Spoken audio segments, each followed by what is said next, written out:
Well, it's confirmed by the Istana Negara. Umno Vice President Ismail Sabri Yaakob is Malaysia's new Prime Minister. Now, for more, Malaysia Bureau Chief Shannon Teo joins us live from Kuala Lumpur. Shannon, what happens now? We know that Mr. Ismail has been confirmed as PM at this afternoon's meeting, but he'll still need to table a confidence vote in Parliament. When would that possibly be? Well, we don't know. I mean, the King has said as soon as possible. So likely it could happen next week.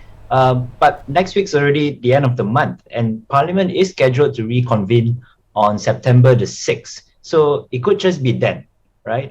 What happens next? Typically, the new Prime Minister would have to select his new cabinet. And in this case, it might happen before or after the confidence vote. If it happens after the confidence vote, then we continue with a one-man government for quite some time. But this is not necessarily unprecedented. When Tun Mahathir Mohamad was sworn in as Prime Minister again in 2018, he took his time to set up his cabinet, which is not necessarily an issue for the normal running of government. But Malaysians will be hoping to see who the new ministers are and what kind of policies that they roll out as soon as possible. Right. So, on the new cabinet, we've heard the term unity government being used in the past week. What would that administration look like, Shannon?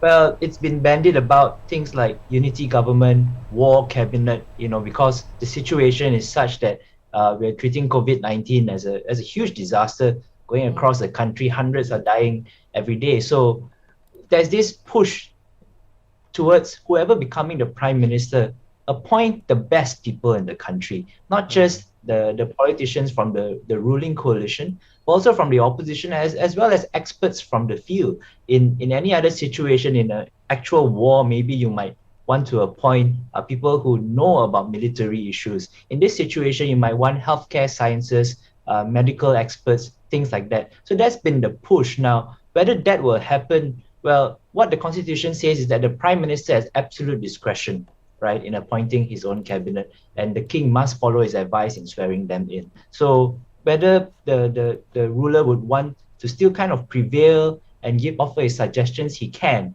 But in the end, he just has to accept what the Prime Minister has on the table. Shannon, thousands of Malaysians have signed a petition addressed to the King rejecting Mr. Ismail as the possible PM. Now that he is Premier, or he's announced as Premier, how can he rally support from the people, considering that the end goal is for his party, UMNO, to remain in power and win the next election? Well, I suppose the government has to perform. It has to, ensure that the COVID-19 pandemic ends or is under control as soon as possible, and that will allow the economy to recover. We know that the previous government, the Muhyiddin government, had projected a growth this year, a big rebound of up to 7.5%, but we're not going to get there. I mean, based on the first half of the year, even the central bank is saying 4% at max. So there's a big task ahead for Dato' Sri Ismail and whoever he appoints into his team. They might have up to 2023 to resolve the COVID situation, the economy, and other issues that are in front of them. But just on the point of the petition, I mean, 300,000 is a massive number of people.